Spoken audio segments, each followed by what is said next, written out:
Lá vou eu. Boa noite, bem-vindos a mais uma live da Braskem. Eu sou Fátima Lago, sou fonoaudióloga do Comitê de Fonoaudiologia. Essa é a última série, como eu faço, foram 5 séries ao longo desse mês de junho, e é uma parceria aqui da Braskem com a Nestlé Health Science. Hoje a gente vai ter aqui a honra de receber a doutora Ana Beatriz Tomásio. A doutora Ana é médica geriatra, afiliada do Laboratório de Longevos da Unifesp, mestre em nutrição pela Unifesp e coordenadora de pós-graduação de cuidados paliativos do Hospital Israelita Albert Einstein. Antes de começar, eu queria dar um recado. Essa live ela vai ser gravada e ela vai ser disponibilizada no BOM. O BOM é a plataforma online aqui da Braskem, e lá no BOM você encontra mais de 50 aulas sobre nutrição e terapia nutricional. E aí, como é a nossa última live aqui da série, eu não diria nem que a gente está fechando com chave de ouro, não. Eu vou dizer que a gente está fechando aqui com chave de diamante, sabe, Bia? Como é bom ter amigos. É uma honra aqui para a Braskem receber pra você. Mim.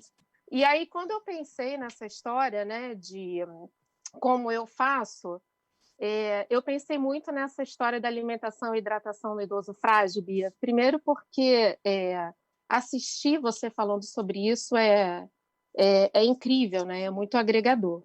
E depois é um tema que deixa a equipe inteira, né? Médico, fono, nutri, fisioterapeuta, enfermeiro. Em alguns momentos a gente se perde um pouco, é o momento de fazer isso ou não, e a gente precisa estar muito alinhado, né, Bia? Então, Sim. Eu acho que é um tema que todo mundo tem que trabalhar muito alinhado. Então, Bia, para começar, como a gente identifica um idoso frágil? É uma pergunta muito boa e que fica no caminho ali das dúvidas em relação ao que é a fragilidade. Então, eu gosto de dividir na hora de falar, Fátima, com o fenótipo, né? Falar sobre como é.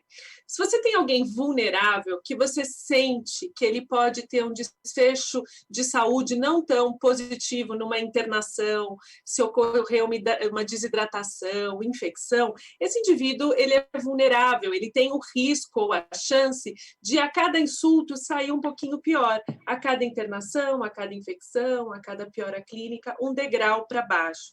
Então, a gente pode dizer que ele é vulnerável, ele tem uma reserva diminuída em relação a eventuais estressores externos. A fragilidade, ela entra, então, numa nômina muito característica da pessoa idosa e do público que estuda e cuida de indivíduos com 60 anos, 65 anos ou mais. A fragilidade, para nós, né, da geriatria e gerontologia, é uma síndrome onde a gente vê que o indivíduo tem uma perda física e funcional, que pode ser secundária a um problema de saúde, mas muitas vezes ela não tem uma explicação clara. Alguém fala assim, nossa, ele está tão cansado para respirar, aí faz um exame de pulmão, normal. Faz um ecocardiograma do coração, normal. Aí faz um exame de sopro, normal. E aí o que é isso? Isso, muitas vezes, é essa perda de reservas, essa diminuição da capacidade de enfrentamento em um evento agudo. E aí, o mote, o tema ou a condição que nos parece muito central, quando esse indivíduo é mais frágil, é a perda muscular. E aí, a importância da gente discutir perda muscular quando a gente perde aqui no braço, quando a gente perde na perna, mas também aqui, ó, musculatura de orofaringe. Então, necessariamente, a discussão sobre fragilidade na pessoa idosa, ela tem que passear pela perda de músculo por todo o corpo, e não só braço, não só perna, mas também em região de orofaringe e musculatura de deglutição. E falando nisso, né, Bia, e musculatura de deglutição, eu vou partir para aquela perguntinha lá. Quando a gente pensa em idoso frágil, nutrição, a gente precisa entender primeiro se ele deglute bem, né? Se ele tem alguma dificuldade para deglutir. Alguns estudos que falam de fragilidade, eles sugerem que a disfagia ela tem que ser um componente dessa avaliação. né? E, na verdade, a gente não encontra nessa avaliação de fragilidade alguma coisa relacionada à deglutição, né? Em 2016, a gente teve um white paper feito pela Sociedade Europeia de Disfagia, junto com a Sociedade Europeia de Geriatria. A Sociedade Europeia de Geriatria já coloca a disfagia como uma síndrome geriátrica. Sim. E lá eles citam essa incidência muito alta de disfagia orofaríngea nessa população, mas também que os profissionais de saúde não identificam precocemente, né? É comum o geriatra identificar pacientes em risco de disfagia aqui no Brasil, Bia?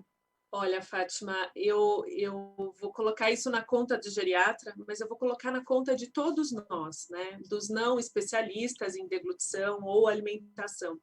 Eu tive a oportunidade de estar num congresso, num meeting na Europa, quando esses dois grupos se juntaram para propor a disfagia como uma síndrome geriátrica. Foi um encontro que aconteceu em Veneza, eles convidaram um grupo de médicos do mundo inteiro, eu tive a honra de ter sido convidada para estar lá, e era uma luta para a gente exatamente colocar isso no dia a dia da realidade do profissional de saúde, não só do médico, não só do nutricionista, não só do fisioterapeuta. A verdade é que a disfagia é uma síndrome geriátrica, à medida que a gente tem uma grande prevalência de dificuldade de deglutição, tanto da forma clássica, que é quando o indivíduo tosse, etc., mas da forma silente, quando a gente nem percebe que a alimentação está indo para o lugar errado. Ela está muito relacionada com perda de peso, e uma perda de peso que é realmente caracterizada por perda de músculo, e ela é pouquíssimo avaliada à beira-leito no consultório. Então, se o indivíduo não engasgou, ficou roxo, lacrimejou, ninguém acha que ele tem disfagia, né? Então, não se pergunta, não porque se vê... para o idoso, cair e engasgar é normal. Normal, né? Tudo faz parte do processo do envelhecimento. Então, muitas vezes ele não vai queixar para o médico numa consulta, porque ele acha que isso é normal. Mas a gente pode ter algumas pistas, né? Eu li um artigo, eu não vou lembrar agora da data, mas eu posso procurar, em que eles perguntam para médicos que trabalham com pacientes em grupo de risco, então neurologistas, geriatras, se eles perguntavam para os pacientes, na hora de prescrever a medicação, se eles tinham alguma dificuldade para deglutir o comprimido. E só 22% perguntavam.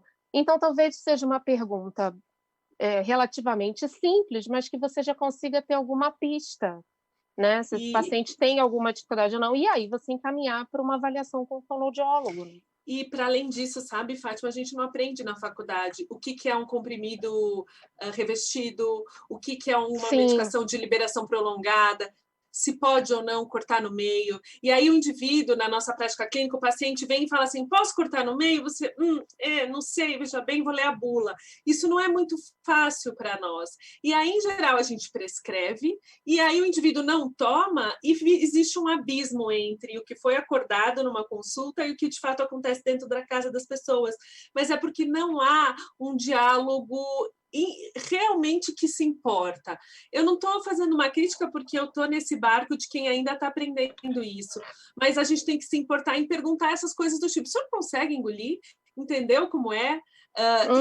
E além disso, Fátima, uma pergunta importante, e aí eu vou falar o que eu penso e daí eu quero essa troca contigo.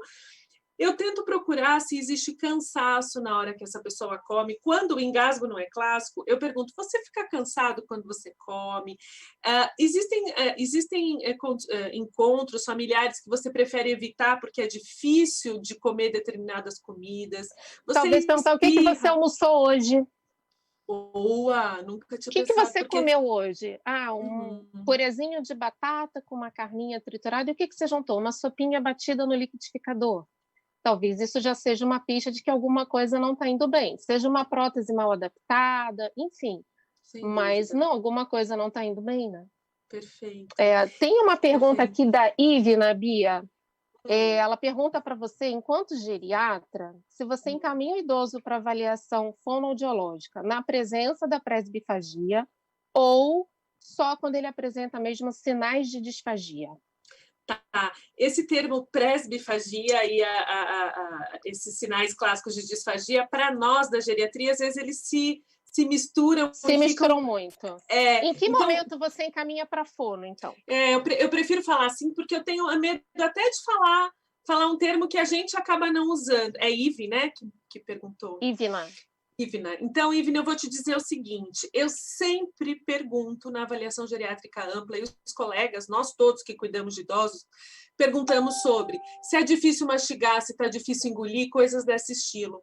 Quando a resposta é sim, necessariamente eu encaminho.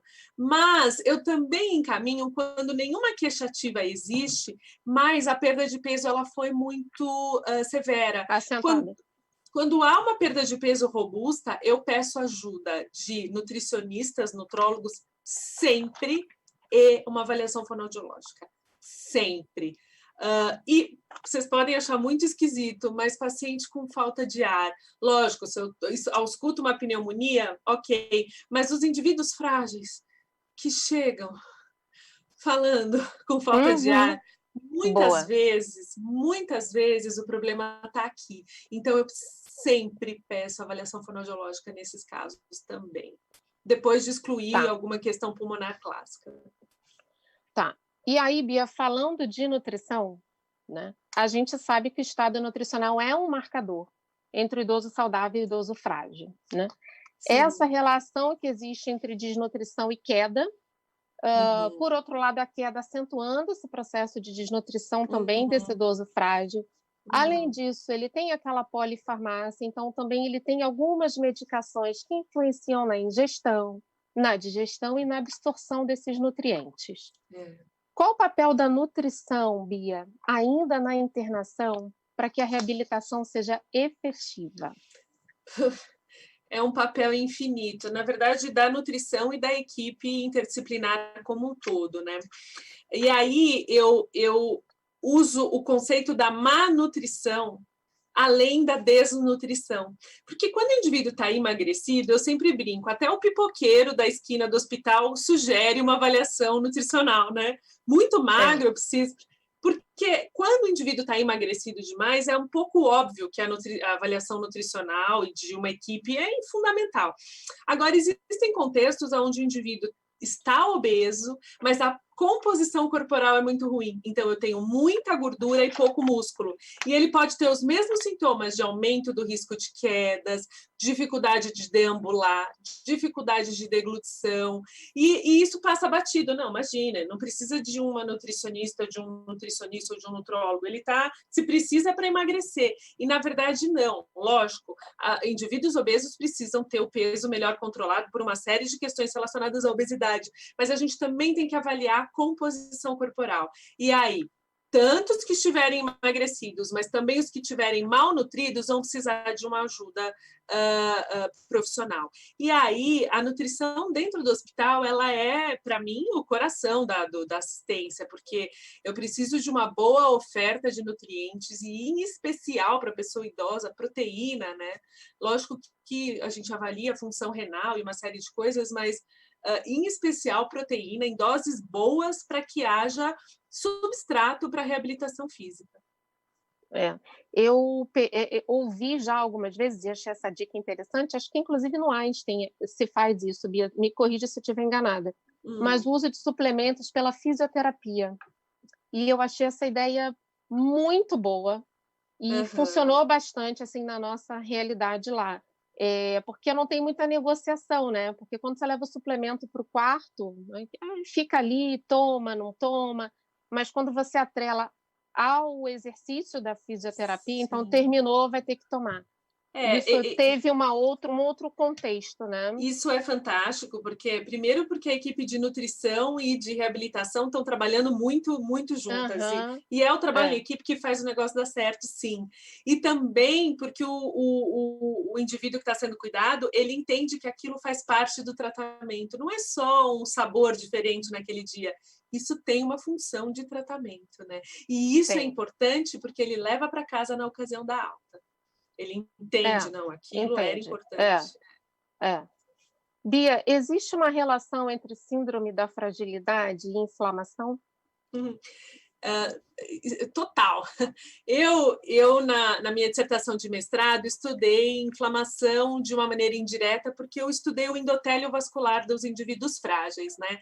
E é nítido que quem tem mais saúde tem o endotélio, a camada que reveste os vasos mais saudável. Isso é marcante. E aí a gente entende que quem não tem um endotélio vascular tão saudável, ou seja, que está mais inflamado, ele tem mais chances de ter perda muscular, mais chances de ter um sistema imune mais frágil, ele tem mais chances de piores desfechos de saúde. E se eu falasse com todo mundo que está aqui há 4 meses, as pessoas iam falar inflamação. Mas hoje todo mundo entende, porque quando alguém fala assim, Bia, eu tenho 90 anos, mas eu não tenho pressão alta, eu não tenho fator de risco para evoluir com gravidade agora no caso da pandemia. E eu digo, ser idoso já é fator de risco, porque faz parte do envelhecimento, você está um dedinho inflamado. E o envelhecimento com disfunções cardiovasculares, renais, metabólicas, ele promove ainda mais a inflamação. Então, a síndrome da fragilidade ainda é uma síndrome em estudo, mas a gente sabe que o coração dela é perda muscular e perda de funcionalidade. Agora, a etiologia parece estar relacionada a excessos de proteína C reativa, interleucina e um desregular inflamatório neuroendócrino. A Ana Paula pergunta, Bia, a oferta proteica até quantas horas após a físio? Ana, isso já mudou tanto. O que a gente sabe hoje é que se você usar no dia do exercício, isso já vai ser muito benéfico. Ocorre que antes ele pode causar até uma sensação de empachamento, porque você comeu proteína e vai fazer um exercício, você fica mais lentificado.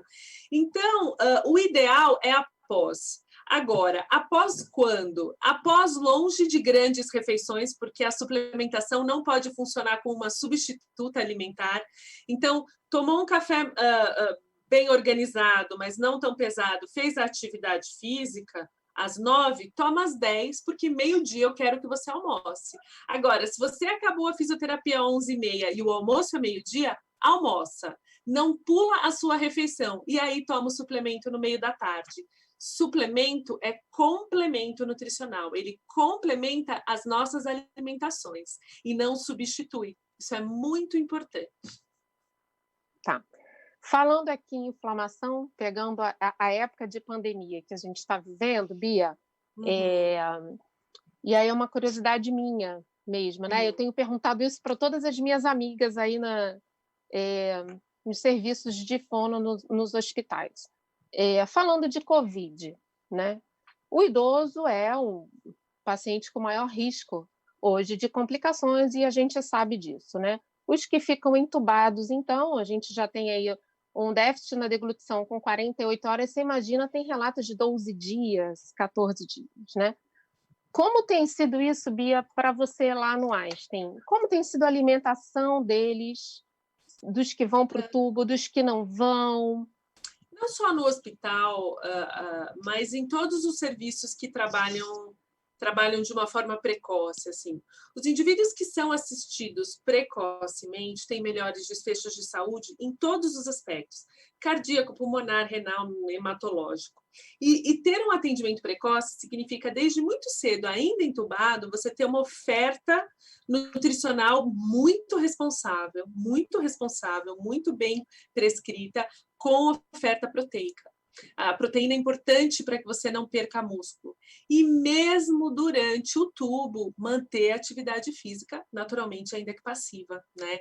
Então, isso é fundamental. Óbvio que a extubação ela tem que ser feita no momento seguro e às vezes ela não pode ser precoce.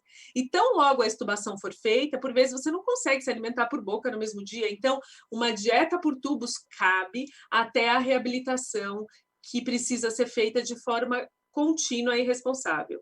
O que a gente tem visto, e até uma piada dos pacientes, a gente fala, pô, Bia, eu fiquei entubado, foi tão triste, mas, puxa, todos os meus amigos ficaram em outros hospitais, ou em outros serviços, em outros lugares, e perderam 6 quilos, eu perdi 1,5 kg. Aí eu penso assim, Então, quando a pandemia passar, você volta lá na UTI e beija cada um dos fisioterapeutas, dos nutricionistas, dos nutrólogos, dos médicos, porque se você não perdeu peso tão rápido, é porque você teve teu músculo conservado. As pessoas que estão perdendo peso, independente de intubação, estão ficando inapetentes, porque o paladar pode sumir, porque o cheiro pode não ser sentido, porque a fadiga é extrema. Fadiga, é o que eu percebo. Você não tem vontade de comer, e aí você perde o quê? 4 quilos em 15 dias. Você perdeu 4 quilos de músculo em 15 dias. Então, perder peso rápido, gente, em qualquer contexto, é muito perigoso. Nunca se esqueçam disso.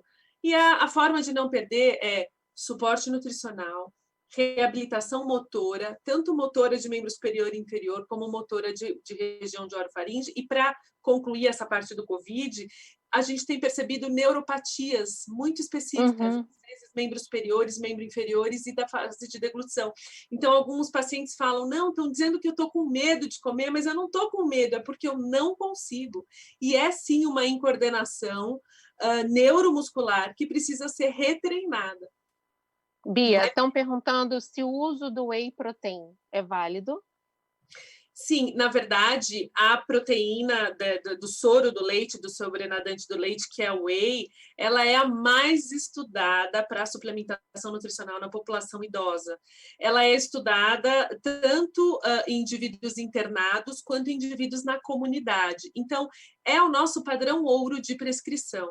É lógico que existem pessoas que, às vezes, por diversas questões, preferem proteínas, por exemplo, de origem vegetal e não animal, mas os estudos sugerem que as proteínas de origem animal elas têm uma biodisponibilidade melhor nesse contexto da síndrome da fragilidade. Lógico que com o suporte nutricional a gente pode pensar em estratégias quando essa não for uma opção, tá? Não é que é isso ou nada, podem haver opções, mas esse é o nosso padrão ouro na geriatria e gerontologia hoje em dia. A outra pergunta é o que é a atividade física passiva que você disse? Pessoal, é inacreditável, mas você pode fazer o indivíduo mexer as pernas, fazer bicicleta, ainda que entubado. Então, ele tem um exercício, uma atividade prescrita e acompanhada por equipe de fisioterapia, mesmo em decúbito, né? Então, são atividades que se faz mesmo com tubo na garganta. Às vezes o indivíduo é colocado até em posição ortostática, é um grande trabalho em equipe. Muita gente falando aqui da desidratação, né? Eu estou lendo aqui várias perguntas. Como fono, né, cai muito na conta do espessante a história da desidratação do idoso, né? Ele não está aceitando água porque ele está tomando espessante, ele não aceita água porque ele está tomando espessante. E aí, eu queria pontuar algumas coisinhas assim, enquanto faça a sua defesa. Porque eu sempre acho isso também, sabe, Fátima? Falar, o negócio aí é o espessante. Na verdade, o que a gente vê é uma prescrição, às vezes, de uma água em mel, e que às vezes não é necessária, né? A gente precisa ter uma avaliação da deglutição muito criteriosa. Então, às vezes eu pego vários pacientes tomando água em mel e não é necessário, né, que essa água seja em mel. Mas a gente também tem outras causas de desidratação no idoso, né, Bia? E que a gente precisa pesquisar, porque quando a gente ficar, ele está tomando espessante e é por isso que ele desidratou. Será? Então, quais são as outras causas de desidratação no idoso? Que eu sempre penso, a hipodipsia, né? Ele tem menos sede. Então, isso já é um problema. A diminuição da quantidade total de água pela perda de massa magra também é um outro problema. Diuréticos laxativos, né? É um outro problema. Ele tem medo de beber água porque ele não quer fazer xixi, porque ele tem medo da incontinência urinária. Então, isso é muito beber água. Não, porque eu vou ter que fazer xixi. Então, isso é muito normal. Mas tem alguns artigos que colocam também o fator dependência. Então, quando ele depende de alguém, aí eu estou falando de um idoso frágil, de alguém que oferte esse líquido para ele. E isso não é frequente. Quem tem que ofertar, esquece, né? Porque essa pessoa nem ela bebe água, né? Exatamente. Então, a gente tem aí outros fatores de desidratação que não só o espessante, que às vezes a gente consegue até mexer e facilitar um pouco, né, Bia? Sim. Concordo contigo, na verdade, você deu uma aula, acho que é tudo isso. É lógico que o espessante, quando ele não é preparado da forma adequada, e a depender do tipo de espessante, ele pode deixar uma cor ou não ajuda, né? E aí o indivíduo... Mas existem exatamente. E até estratégias junto com nutricionistas e fonoaudiólogos para a gente escolher outros tipos de bebidas. Se a água pode não ser uma estratégia, água pura, uma água saborizada, né, com canela, maçã, alguma coisa que estimule. A Nestlé tem umas receitinhas de águas saborizadas. Então, inclusive. É uma boa estratégia. E sabe que sabe esse congresso da disfagia lá em Veneza que eu fui? Os coffees tinham isso. A gente comia coisas maravilhosas, porque a gente estava num país onde as comidas do coffee já eram maravilhosas. Eram maravilhosas. Mas maravilhosas. Mas as bebidas todas tinham essas degustações de espessante com vários tipos de bebida. Eu confesso que eu só não experimentei com vinho, mas todas as outras coisas eu experimentei. Eu experimentei. E aí? Igual. Ok. Vinho, cerveja, uísque, eu experimentei tudo. Pronto. Cerveja me parece que pode funcionar também. Enfim, a dúvida é se a gente deixa esses pacientes tomarem a cerveja. Né? Então, pois é, por falar em cerveja, e falando de desidratação e algumas dicas, o ESPEN, né, que é a Sociedade Europeia de Nutrição Parenteral e Enteral, ele publicou um guideline 2018 de nutrição clínica e hidratação no idoso.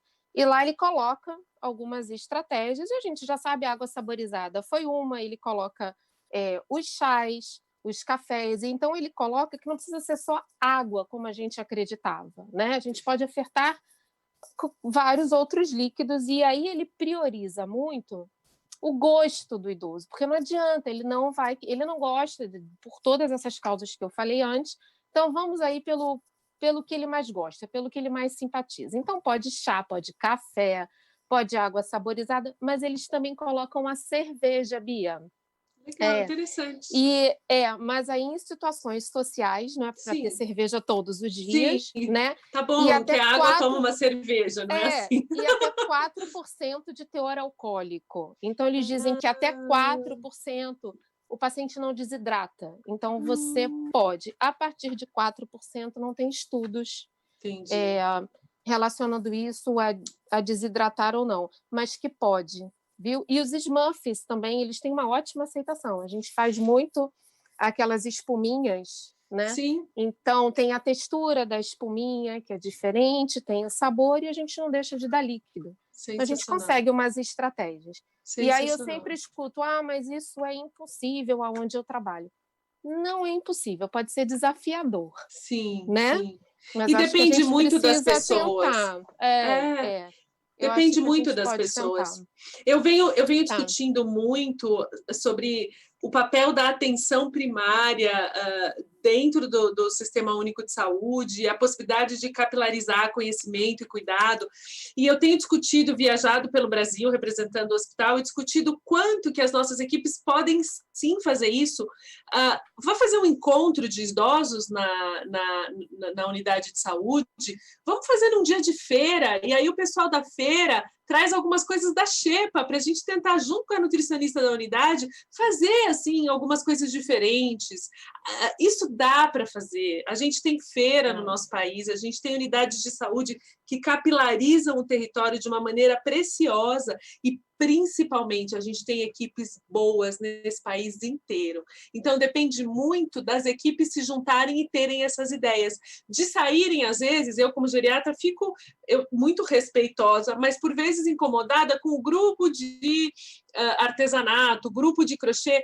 Eu acho muito legal, mas para algumas pessoas isso talvez não comunique, né? Talvez eu, que não sou muito prendada, se me chamarem para um grupo de artesanato, talvez seja algo que não fale a minha linguagem, mas se me chamarem para um grupo de culinária, para eu aprender umas coisas diferentes, eu vou. Então, assim, a gente pode fazer grupos colocando a nutrição e a equipe de fono em conjunto com os idosos para ver o que a gente pode fazer em qualquer cenário de atenção.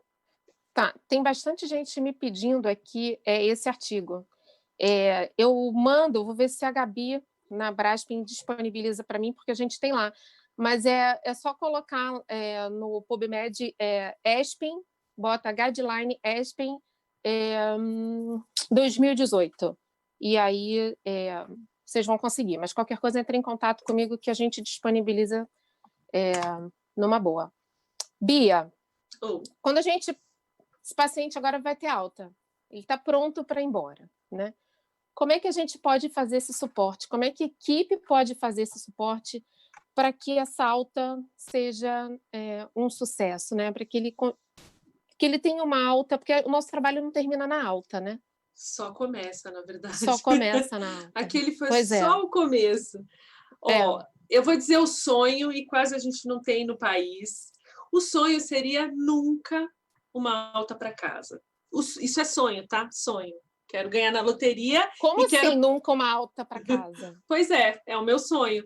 Porque, na verdade, o sonho, e aí está no ambiente de sonho ainda, muito fora da realidade, seria que a gente tivesse unidades de transição. Então, ele está pronto para sair do hospital. Então, ele vai ficar 15 dias numa unidade de transição, com fisioterapia, com fono, com nutricionista, com educador físico, com todo mundo, psicólogo, assistente social e médico. E aí, depois, ele vai para casa com a família habituada com a nova realidade física, emocional, com a casa pronta. Então, o serviço social já foi ver se a casa está ok. Isso é sonho. A gente está começando no Brasil inteiro a ter pequenos núcleos, mas isso é um sonho, porque está muito fora da realidade. Por que é o sonho? Porque você precisa de uma equipe integrada para fazer essa transição de cuidados. Bom, eu trabalho no hospital de transição. Então, né? É um luxo, né? É um luxo. E aí, o que a gente faz lá que dá muito certo, né? O paciente ele internou na unidade de transição, a gente trata dele e do cuidador. Esse cuidador pode ser um cuidador formal ou uma família. Então, se ele tem uma GTT, é o cuidador quem passa a dieta, a gente ali já vai treinando. E aí, muitas vezes, mas o cuidador, às vezes, formal, ele fala, eu vim para o hospital para trabalhar. E a gente explica que a filosofia é outra. E sim, ele está sendo treinado para casa. Então, o cuidador também faz a transição, né, Bia? Então, a gente insere ele no cuidado, a gente tem as conferências familiares, onde a gente vai ajustando toda essa alta. De fato, eu acho que faz muita diferença. Muita diferença. Muita diferença. E é muito cruel, né? A pessoa saiu de casa andando. Ele sai do hospital geral e vai para casa e esse cuidador não sabe nem como administrar essa alta. Né? E aí, qual é o maior indicador de que a gente falhou no local de alta? É a readmissão precoce. Sim. Então, assim, em 48, 72, uma semana, nova febre, tosse, volta para o hospital. E aí, a culpa é de quem? É do cuidador. Não, é nossa. É nossa no sentido amplo, assim, mas a gente não tem outras condições. Mas se a gente tivesse condição de fazer essa transição, a gente daria alta por 10, 15, 20 dias para uma unidade de readaptação e aí para casa, ou seja, numa unidade de transição. O pessoal aqui falando de home care, o pessoal que trabalha em home care, dizendo que a grande dificuldade é a falta de orientação na alta. É lógico. Manda para o home care e... Pessoal do home care, eu me solidarizo e concordo com vocês. Quem trabalha em assistência domiciliar chega, às vezes, para atender o paciente num cenário onde o caso não foi passado de forma adequada, a reconciliação medicamentosa, às vezes, é um desafio visceral, porque você não consegue falar com a equipe que estava no hospital, você, às vezes, precisa de insumos que ninguém avisou que seriam necessários, mesmo se programando. Então, eu respeito muito e me coloco no lugar de vocês quando, por vezes, a adaptação é difícil, porque a adaptação difícil, ela muitas vezes é consequência de uma alta mal desenhada. A Gabriela está dizendo que no trabalho dela eles chamam de cuidado ativo. Gostei desse... Bota ativo nisso. Bota ativo nisso. Bia, diante de um quadro assim de grande perda ponderal, há algo ainda que a gente possa fazer no contexto do indivíduo longevo? Sim, é importante a gente entender que a idade por si, ela não determina as nossas condutas. Então, quando eu falo em alguém longevo, eu digo que esse alguém tem mais de 80 anos. Então, é alguém que já viveu bastante, talvez tenha alguma fragilidade física funcional. E é importante esse aspecto. Eu preciso avaliar a funcionalidade, tanto física quanto cognitiva, desse indivíduo antes da internação, como ele era antes de tudo isso e como ele está agora. E isso é determinante para a gente entender qual é a capacidade daquele indivíduo responder a determinado tratamento. A avaliação funcional determina as nossas condutas. E eu não vou falar escolha, porque não é uma escolha, porque você tem que fazer uma avaliação técnica e conduzir uma conduta. Não é que você acordou de manhã e falou, para esse eu vou pedir tantos gramas de proteína, para aquele não, que aquele eu acho que não. Não, é uma avaliação técnica. E aí, nesse sentido, a idade por si não determina uma escolha para um ou outro caminho. O que determina é a funcionalidade de quem está sendo cuidado. E dá para fazer muita coisa em um indivíduo longevo. Dá para fazer muita Deixa coisa. eu só fazer um comentário aqui para a Carla, que ela disse que a escolha tem que ser criteriosa, porque tem pacientes que se beneficiam mais da volta ao lar. Sem sombra de dúvida, a gente não disse que ele não tem que ir para casa. O que a Bia disse, que eu entendi, me corrija, Bia, esse paciente merecia uma unidade de transição, uma vez que no Carla. hospital geral a gente não tem pernas para fazer essa alta como ela deveria ser feita, né? Exatamente. Então, na unidade de transição é o que a gente faz, né? Na unidade de transição faz parte do nosso cuidado, treinar o cuidador, contextualizar essa ideia de fragilidade para a família. Às vezes a família não tem esse entendimento, então isso tudo faz parte de um hospital de transição. Então é lógico, a gente também faz ele para casa. Aliás, Carla, é óbvio. Os hospitais de transição, eles são de internação curta, é 15 dias, é 20 dias. Lógico, um caso mais delicado, 60 dias, mas essas unidades, elas existem para que a casa seja muito rapidamente o destino final, sem uma readmissão hospitalar, que esse que é o foco, né? A gente não tem uma cara de hospital geral, né? A gente tenta parecer o máximo possível próximo da casa. Né? E mais do que isso, existe uma vocação reabilitadora, porque às vezes o hospital geral não tem essa vocação reabilitadora. Eu sempre dou esse exemplo, Carla, e você, na área da saúde, já vai me entender muito, e se você cuida de pessoas em casa. Eu, como geriatra, na casa de um paciente ou numa instituição de longa permanência, se alguém está com a pressão 8/5, eu posso dizer, acho que ele está desidratado porque o dia foi quente. Eu acho que ele fez mais exercício e cansou, vamos repousar, elevar os membros e medir a pressão em 1 hora. Uma pressão 8/5 num hospital é um código amarelo, aciona a equipe da UTI porque é uma provável sepse. Eu faço essa brincadeira porque o hospital tem uma vocação de intervenção, que é para isso que ele está desenhado. Enquanto as unidades de reabilitação, elas têm o tempo que o indivíduo mais crônico ou mais frágil precisa para essa reabilitação. Então, vamos supor que esse meu indivíduo idoso frágil saiu da UTI, está reabilitando, no quarto ele já está melhor, ele já consegue dormir melhor, porque é um ambiente que mimetiza, né, alguma coisa mais orgânica de sono, de alimentação, e aí ele faz uma pressão 8/4. Aciona o código, vai para a UTI. E aí ele fica de novo acamado mais 3 dias até investigar um foco infeccioso, e a gente perde aquele caminhar de reabilitação. Não estou dizendo que o hospital não tem condições de avaliar se 8/4 é sepse ou não é. Lá, os caras super têm condições de avaliar, mas é a vocação ser mais intervencionista. E, às vezes, isso pode fazer mais mal do que bem. É só esse olhar. Eu acabei de ver aqui, falando de hospital de transição, posso mandar um beijo para a Márcia Bulcão, que é a musicoterapeuta que trabalha com a gente. A gente fala de fono, fisionutrição. A Márcia tem um trabalho lindo, lindo. E eu já estive com a Márcia lá. Eu já estive com ela. Então, Márcia, um beijo. Como a musicoterapia faz diferença. E ela que me aguarde, porque eu li um artigo ontem falando do karaokê, os pacientes cantarem, os pacientes sarcopênicos, e quanto isso influi na reabilitação da disfagia sarcopênica. Então, Marcinha agora está na minha mira. A Marcinha está na minha mira. Bia, Elaine está perguntando sobre uso de anabolizantes nessa população. Elaine do céu, boa pergunta. Eu sempre estudo muito isso para ficar o mais atualizada possível para responder para vocês, tá?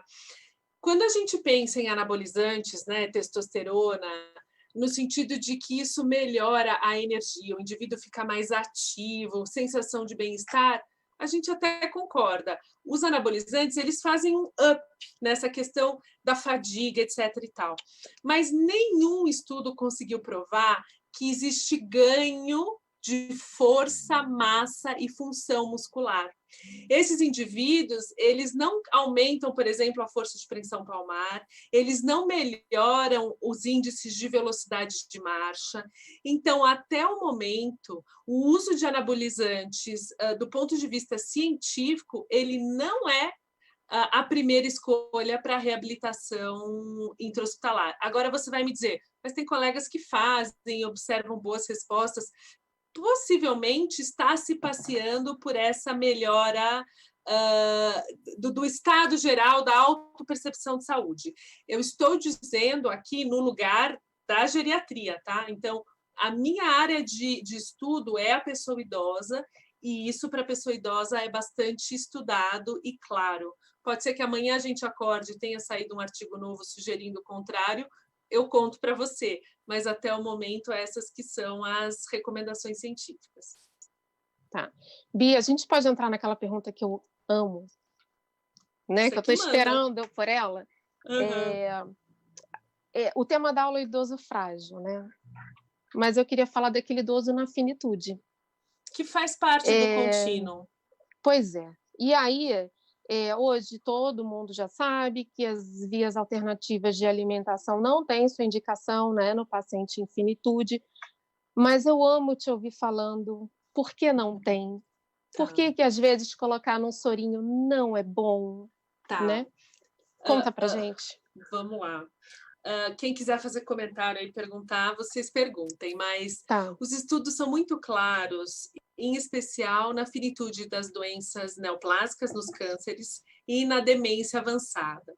Quando eu estou num contexto de finitude desses dois cenários de saúde, o que se sabe é que o estado de catabolismo ele é tão intenso que a nutrição por tubos, seja sonda naso, seja gastro, ou jejuno, ela não tem indicação e tem evidência de danos. Então, assim, se no passado a gente achava que mal não faz, põe uma sonda porque mal não faz um soro porque mal não faz, hoje a gente sabe que há evidência de danos na nutrição e hidratação artificial num contexto de finitude. Então, pessoal, o desafio é a gente, como equipe de saúde, conseguir entender se aquele contexto é um contexto transitório ou de finitude, tá? Mas em sendo um contexto, sim, de finitude, de últimos dias e horas de vida, o jejum, ele tem um efeito protetor da natureza. Então, o que acontece no jejum? No jejum prolongado, daquele indivíduo que já está tão frágil, tão esgotado que não consegue mais se alimentar por boca, esse jejum ele tem um efeito em nosso organismo de mobilizar reservas de gordura e músculo. E aos poucos esse indivíduo vai usando gordura e músculo para fazer glicose, porque ele está sem alimentação. Isso a gente chama de neoglicogênese. Eu faço glicose a partir de um tecido que não é a glicose, porque eu não me alimentei de um pão, de um arroz, de batata, de fontes de glicose. Bem, se eu não tenho glicose e o meu corpo precisa de glicose, eu faço glicose a partir de músculo e gordura, e eu chamo isso de neoglicogênese. Essa neoglicogênese, ela deixa o pH do sangue, a acidez do sangue, mais ácida. O sangue fica mais ácido, o pH cai, o sangue fica mais ácido. E o sangue mais ácido no sistema nervoso central, ele tem efeito analgésico, efeito opioide-like. Então, o jejum da finitude extrema das últimas horas, dias e semanas de vida, ele tem um efeito protetor para se evitar dor, desconforto, falta de ar da finitude.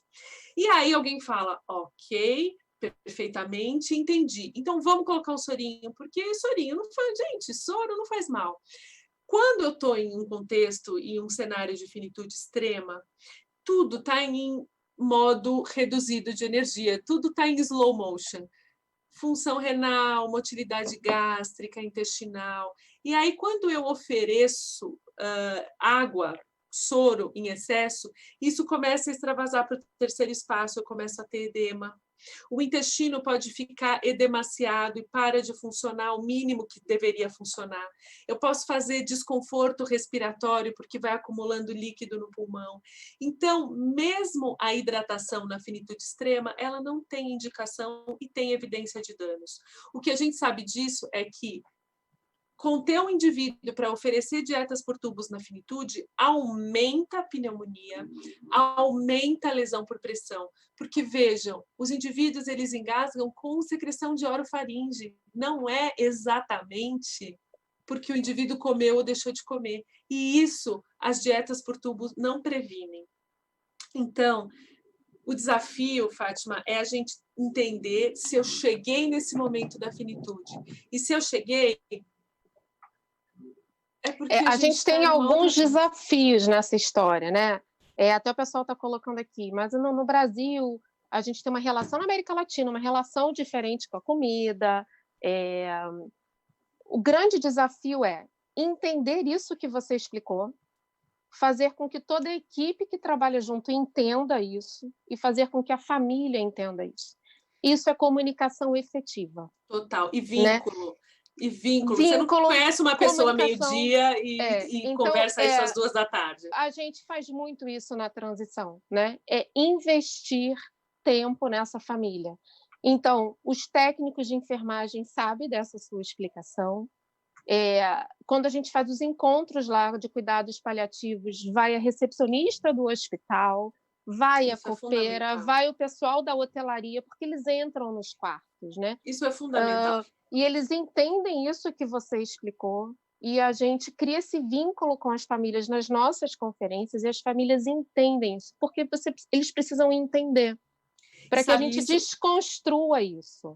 Isso que você está falando é fundamental, Fátima, porque você, super graduada... mas assim, você super graduada explicou, a enfermeira explicou, o nutricionista explicou, o médico explicou, mas a moça da recepção recebe essa família e fala assim, como é que tá a dona Joana? Nossa, faz tempo que eu não vou. No... Aí a família fala, nossa, ela não come há 4 dias. O que a moça da recepção vai falar? Meu Deus, ela vai morrer de fome. Vou matar ela. Aí, tudo que a gente construiu, porque a pessoa da recepção não tem nenhuma condição de saber alguma coisa tão técnica. Então, o que a gente tem que fazer? Cafés com a nossa equipe. Para contar, porque isso, gente, é a vida, é a nossa vida, talvez seja o nosso futuro, né? E é uma coisa outra importantérrima, gente. A mão, essa frase eu inventei, podem usar se vocês acharem que cabe. A mão que não prescreve dieta por tubos, prescreve nutricionista, fisioterapeuta, terapeuta ocupacional, fonoaudiólogo. Não está dizendo que é assim, fecha a geladeira e vamos todo mundo embora. Não. Dieta adaptada, em pequenas quantidades, quando bem acordado, por prazer, com escolha de consistência, com escolha Perguntaram do que pode aqui ajudar. Se pode usar o espessante. Pode, deve. Consigo oferecer muita coisa para eles de prazer, de conforto. Quantos pacientes eu tenho agora tomando café, porque elas não conseguem deixar o café? E eu estou com 2 que elas querem tomar café o dia inteiro. E é só café.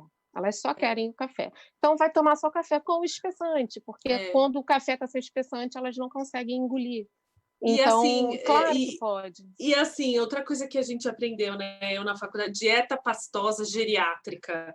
Isso ainda existe tanto, gente, mas hoje em dia tem equipes, eu estou pensando aqui, por exemplo, a equipe do Hostal Samaritano aqui em São Paulo, é uma culinária tão delicada para fazer com que as pessoas se alimentem da dieta adaptada, porque pastosa geriátrica era uma pasta amarronzada que vinha sem sal, porque era para diabético e hipertenso. Hoje não é mais assim, né? Hoje você pode fazer pratos... Finger foods. Pronto. Comer com a mão. Comer com a mão, exatamente. Então, isso é um trabalho em equipe e não precisa estar na UTI 5 estrelas do Hospital 5 estrelas. Não. Você pode, com uma equipe engajada, e gelatina não é o caso, porque é perigoso, tá? Mas você pode fazer... acabaram de falar aqui da gelatina, e eu vi a Ju aqui falando, a gelatina, quando a gente põe na boca, ela muda a consistência. Isso, eu queria dizer isso. Então, não pode. Porque às vezes a gente vai assim... Vamos fazer gelatina, porque... Não, tem que ter fono, tem que ter nutricionista, porque não é o que a gente acha que é bom. E eu posso dar uma dica? sorvete cremoso, se eles demoram, eles amam sorvete, né? Principalmente paciente oncológico, enfim, sorvete traz Boca muito seca. conforto. Mas às vezes eles demoram muito tempo para comer, e aí esse sorvete vai liquidificando. Então, uma dica é tira, deixa ele derreter, bota o espessante, coloca o Thickenap Clear e bota para gelar. Quando você tirar, ele não derrete mais, ele mantém a mesma consistência. Ele vai ficar comendo o tempo que ele quiser e a fono não fica com o coração na mão, porque ele mantém a mesma consistência. Olha que boa dica, muito bom. Tá bom? Muito bom. Bia, daqui a pouco a gente vai terminar. Posso fazer só mais uma? Pode. Deve. Tempo de pandemia, os idosos em casa, sem atividade física. Eu fico até descabelada. Como aqui. fica a funcionalidade deles, Bia? Gente, como a gente pode ajudar? Até um idoso blogueiro que está todo dia colocando na internet que está fazendo atividade física, até esse indivíduo está sofrendo. Até aquele que diz que não está, porque faz parte do exercício e da atividade o socializar, um ajudar o outro na aula, um observar o que o outro está fazendo. Nós somos seres sociais, isso é ser humano. Então, assim, estamos passando por um período crítico infecto-contagioso, é inegável, mas para a gente que cuida da pessoa idosa, a gente provisiona anos críticos de reabilitação física e funcional de todos esses indivíduos que, mesmo que as cidades estiverem abertas, possivelmente não vão poder, por uma questão de proteção, fazer exercícios em grupo, em locais onde muitas pessoas encostam nas mesmas coisas. Então, assim, me dói o coração observar que hoje toda pessoa idosa que está confinada, e eu entendo que são todos pela proteção que isso significa, já está tendo perda óssea, muscular, física e funcional, que a gente vai precisar de 6 meses, 1 ano, 2 anos para retomar. Então, gente, quando vocês atenderem o idoso e a pressão estiver boa, o colesterol estiver ótimo, fiquem felizes. Mas também perguntem da atividade, como eles estão pensando em se movimentar, porque isso, para nós, na geriatria, é tão importante quanto os riscos oncológicos e cardiovasculares são os riscos de diminuição funcional. Tá bom. É isso. O pessoal que está falando aqui de gelatina sem sabor ou incolor para usar como espessante. A gente só precisa ter cuidado com algumas coisas, né? Os espessantes, eles têm as quantidades referentes às consistências, e essas consistências, elas são estabelecidas de acordo com a avaliação da deglutição, que é feita por um fonoaudiólogo. Então, eu avalio essa deglutição, e de acordo com a minha avaliação, e aí envolve uma série de critérios, uma delas, por exemplo, força de língua para engolir, eu fecho que consistência alimentar esse meu paciente vai usar. Cuidado só quando a gente faz esses espessantes artesanais, em que consistência, qual a quantidade a gente usa, porque a gente pode estar colocando o paciente em risco. Fátima, às vezes não é melhor escolher alimentos que já tenham uma consistência mais segura, ou bebidas? A gente preconiza o uso do espessante em líquidos que a gente não pode espessar com o próprio alimento. Então, água, café, chá, né? Fora os sucos, mamão, manga. A gente tem frutas que deixam o suco um pouco mais grosso. Eu só tenho um pouco de receio desses espessantes caseiros. De fato, tenho, porque como que a gente chega numa consistência ideal de acordo com a avaliação da deglutição feita por um fonoaudiólogo. Então, trabalhem em equipe nas unidades de saúde de vocês, façam workshops com a nutricionista ou nutricionista e a fonoaudiólogo ou fonoaudiólogo. Sim. E aí encontrem com eles essas estratégias. Porque exatamente. A gente que não é especialista na área, a gente pode ter... Eu sou geriatra, médica. Posso ter uma ótima e excelente boa intenção, mas posso causar um eventual prejuízo. Os fonoaudiólogos aqui, assim, gente, cuidado com a gelatina, porque quando põe na boca liquidifica. Na hora ela funciona, mas depois quando põe na boca... É isso que eu quis trazer a gelatina para o foco, o pessoal porque tá perguntando do amido de milho. Amido de milho, a gente tem relatos na literatura que deixa resíduo orofaríngeo pós-deglutição. Então, a princípio, você acha que ele engoliu bem, depois não. Então, você vê que esse espessante de amido ele pode ficar ali retido na orofaringe e causar resíduo. Tá bom? Bia, você quer mandar algum recado? Eu quero agradecer o convite, agradecer você.